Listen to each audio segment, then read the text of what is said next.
All right, let's jump right in, shall we? Today's deep dive is all about the Kremna Prophecy.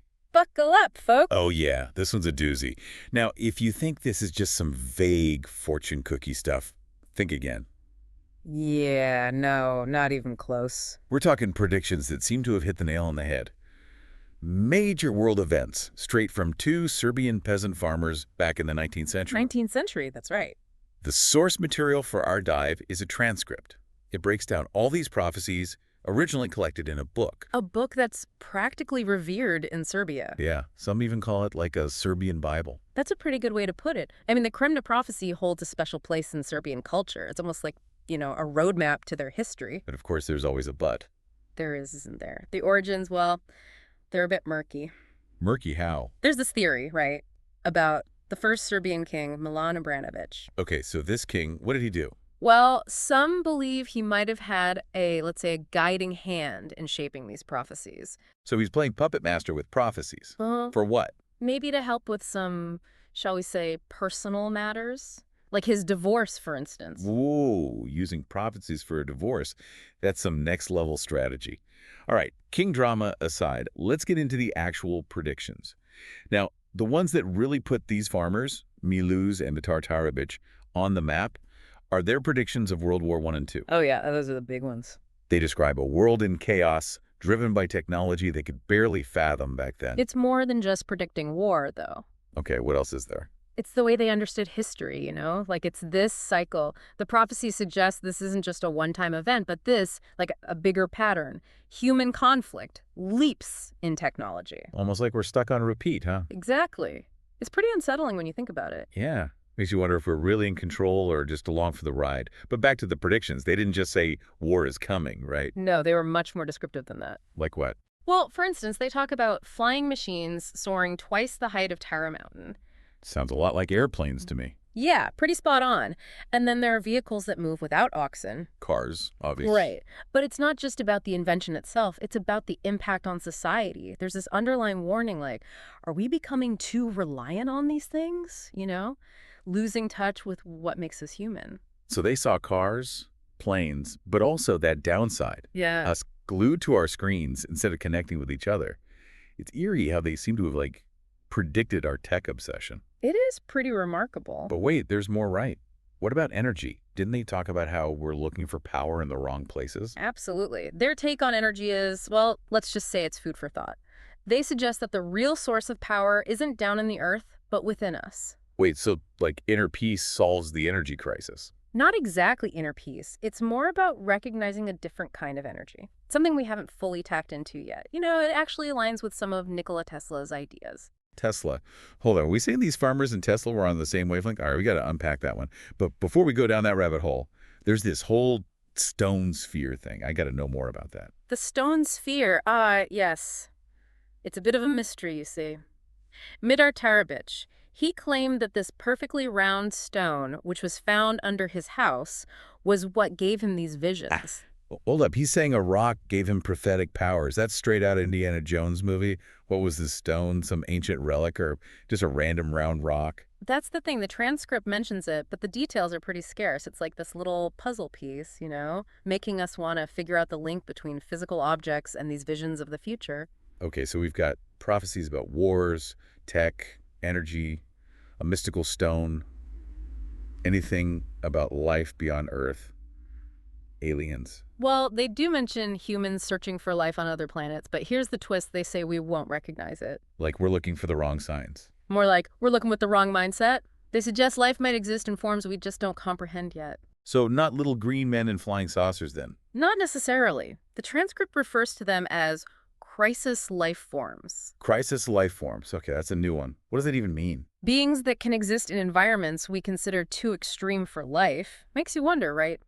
What if our definition of life is just way too narrow? Mind-blowing if you think about it. What if we're missing entire ecosystems just because they don't fit our little boxes? Exactly. And this goes back to their warning about relying too much on science and intellect. Maybe our methods are actually blinding us to other realities that are right there. Okay, so wars, tech, an energy crisis, alien life forms we might not even recognize. This prophecy is like a sci-fi movie in the making. But hold on, wasn't there something about a third world war and a safe haven? Oh, yeah, the Kremna Prophecy does mention a Third World War. It's one of the most, let's say, discussed parts of it. And with this war, they mention a safe haven. That sounds both terrifying and hopeful at the same time. This safe haven, any clues about where it is, what makes it safe? They describe it as at the end of the world, surrounded by the sea, as big as Europe, and marked by 3 crosses. A lot of people think they're talking about Australia. Yeah, Australia is a popular interpretation. Makes sense. 3 crosses on the flag, geographically isolated, like the end of the world from a European perspective. Right, but what makes it safe during a world war? Well, the prophecy doesn't really say. So we're left hanging. They don't give specifics about the threat or how this haven would protect anyone. But hey, the very idea of a safe haven during a global conflict, that's powerful stuff. It is. This image of a place where humanity survives even if everything else crumbles, it's pretty intense. Yeah. But before we spiral into doomsday scenarios, let's zoom out for a sec. We've covered a lot in this first part of our deep dive. We have wars, futuristic tech, aliens, safe havens. It's a lot to take in. I mean, these were just 2 farmers from the 1800s, no fancy education or anything, and yet they seem to have predicted events that shaped the 20th and 21st centuries. It's amazing, but also kind of freaky. It does make you wonder, doesn't it? How did they know? What was their source? And what does it mean for us now? Great questions. And hopefully, as we continue our deep dive into the Kremna Prophecy, we'll find some answers. Stick with us as we unravel more of this fascinating and thought-provoking story. It only gets more interesting from here. It does, trust me. We'll be right back after a short break. Welcome back to our deep dive into the Kremna Prophecy. Before we move on, I want to touch on something we talked about earlier, the safe haven in Australia. Oh yeah, the end of the world haven. While it's a popular interpretation, we got to remember Australia wasn't even a unified country back when these prophecies were made. True, true. So maybe thinking of it as a symbol rather than an actual location makes more sense. Right, like a symbol of refuge, a place of safety in a chaotic world. Makes you think about safe havens in a whole new way. But let's go back to the source of the Terabitch's abilities for a sec. The stone sphere. Yeah, it's just so wild. This idea that a simple stone found under Mitar's house could be connected to his visions. It's a fascinating idea, isn't it? Think about it. Other cultures have their own prophetic traditions. Like what? Well, often there's an object involved. Something that acts as a focus, a conduit for the visions. So you're saying this stone could be something like that, like some ancient tech we just don't understand? It's a possibility, right? Like a super old school crystal ball? Yeah. Man, it really makes you wonder what else is out there. What if these everyday objects have hidden powers, connections we're just starting to grasp? It's a tantalizing thought. Remember those stone spheres in Costa Rica? The ones we talked about before. Yeah, perfectly round, just scattered across the landscape. We still don't know who made them or why. It's like a whisper from the past, right? Telling us we still have so much to learn, so many mysteries to unravel. Exactly. And maybe, just maybe, these ancient cultures, separated by time and distance, were all tapping into the same hidden knowledge. Like some secret society of, like, universal secrets. That's a cool thought. But okay, with all these amazing predictions, how much of it has actually come true? I mean, it's easy to get caught up in the hype, but we got to be realistic too. Absolutely. A healthy dose of skepticism is always a good thing. World Wars I and II, techs like cars and planes, those are definite hits. But some predictions are a bit more, shall we say, open to interpretation. And remember, these prophecies were passed down orally before they were written down. Right, so there's always a chance things got a bit, lost in translation over time. Like a game of telephone, where the message changes a little each time. Makes you wonder how much of the original meaning is still there and how much has been, I don't know, embellished or misunderstood. That's the challenge with anything that's been passed down over generations. But even with that in mind, the accuracy of some predictions is hard to ignore. Yeah, it makes you wonder what kind of knowledge these farmers had. Were they just really observant, or were they tapping into something more? Maybe a bit of both. Maybe they were incredibly perceptive, picking up on patterns and trends others missed. But maybe, just maybe, there was something else at play, some intuitive sense, a connection to a bigger picture that allowed them to see glimpses of what was to come. Okay, so accuracy, interpretation. How should we approach the Kremna Prophecy as a whole then? Like, is it a literal blueprint for the future, or is there a different way to understand it? That's where things get really interesting. I think it's more helpful to view these prophecies not just as predictions, but as a commentary, on the human condition. So not about predicting specific events, but about understanding bigger themes. Hmm. Our relationship with tech, the cyclical nature of history, the importance of staying human. Exactly. Take their warnings about the energy crisis, for example. It's not just about finding a new fuel source, but about realizing that true power might come from somewhere else entirely, like what we were talking about with Tesla. Right, Tesla. This connection is just blowing my mind. It's like they were both pointing towards a future where humanity evolves beyond its limitations. Two visionaries, each in their own way, challenging us to think differently. Okay, back to the predictions for a sec. We talked about a third world war, and this small man from the north, who seems pretty important. Who is this guy? Any clues? Unfortunately, no, the prophecy doesn't give us a name or any specifics. It's like a piece of the puzzle is missing. So we're left to speculate. For now, yes. But the fact they mention him at all suggests he'll be a major player, maybe even a trigger for this conflict. It's interesting how they didn't shy away from negative predictions, like war and destruction. They even talk about these cursed bombs that put armies to sleep instead of killing them. It's a bizarre detail, isn't it? Totally. What do you think they meant? Some believe they were referring to some advanced tech we haven't developed yet. Something that disrupts brain function, maybe? Induces paralysis? It's a chilling thought. Weapons that incapacitate but don't physically harm. It's like a weapon from a sci-fi movie. Yeah. But it also makes you wonder if such technology could be used for good, like a way to stop violence without bloodshed. That's the double-edged sword of any technology, isn't it? The potential for both harm and healing. But speaking of mind-bending concepts, let's go back to their prediction about extraterrestrial life. We talked about these crisis life forms, but what does that actually mean? Yeah, it's a pretty out there idea. They're basically challenging our whole definition of life.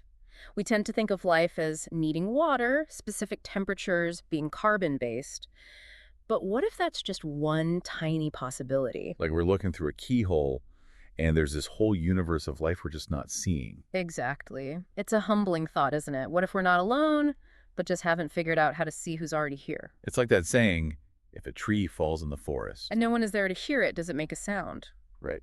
What if life exists in ways we just can't perceive yet? Okay, this deep dive is getting deep.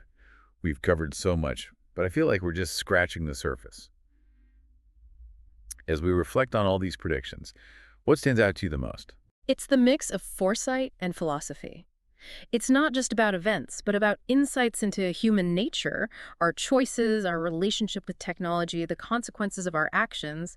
It's like a wake-up call to see the bigger picture, to consider possibilities that might seem crazy at first. So it's not just about the future, but about how we think about the present. Exactly. And speaking of perspective, there's one more element of the Kremna Prophecy we need to talk about. The controversy surrounding its origins. All right, the whole king drama. The possibility that he influenced the prophecies to justify his divorce. Yeah, that definitely adds another layer of complexity. It makes you question the whole thing, you know? If parts of it were manipulated, can we trust any of it? That's the big question, isn't it? And it's something we'll delve into in the final part of our deep dive. Join us as we untangle this web of political intrigue and see how it might affect our understanding of these remarkable predictions. Welcome back to our final deep dive into the Kremna Prophecy.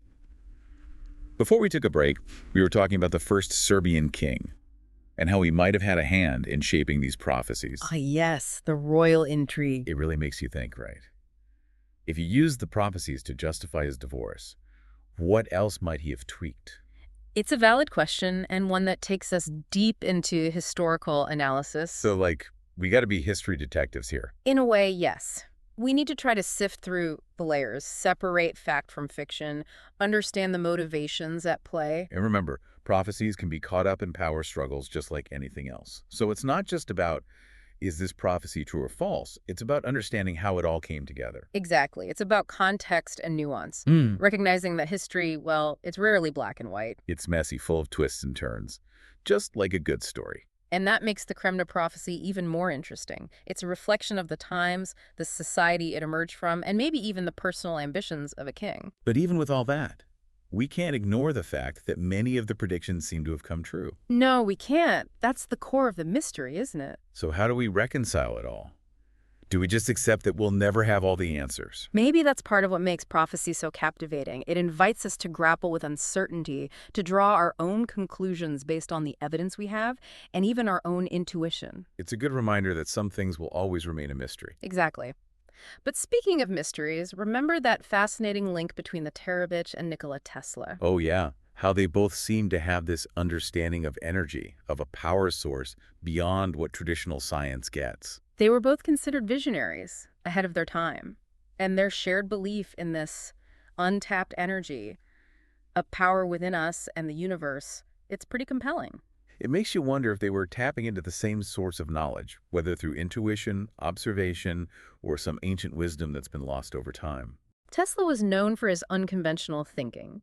He believed in a deeper understanding of the universe, one that transcended the limits of conventional science. And remember how the Tarabich predicted that science would eventually hinder our understanding of ourselves.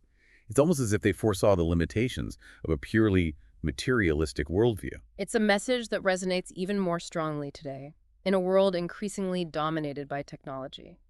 The Kremna Prophecy reminds us to look beyond the material, to explore the realms of consciousness and intuition, and to acknowledge that there might be more to reality than we currently perceive. It's a call to balance our technological progress with a deeper understanding of ourselves and the universe, to recognize that true power might not be about controlling the external world, but about harnessing the potential within. Well said. And that might be the most valuable takeaway from the Kremna Prophecy. It's not just about predicting the future, but about inspiring us to create a better one. A future where technology serves humanity, and where we don't lose sight of the wonder and wisdom that lie at the heart of it all. Exactly. It's about recognizing our potential both individually and collectively. Wow, this deep dive has been quite a journey. We've gone from prophecies of war and technology to energy crises and extraterrestrial life, from historical manipulation to the power of human intuition.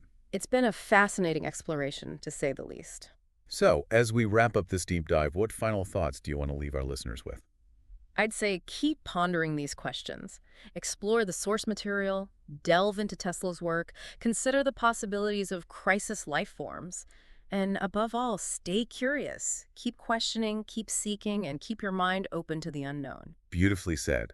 The Kremna Prophecy is a powerful reminder that the world is full of mysteries, and the greatest discoveries are often just beyond the edge of what we think we know. That's a perfect note to end on. Thank you for joining us on this deep dive into the Kremna Prophecy.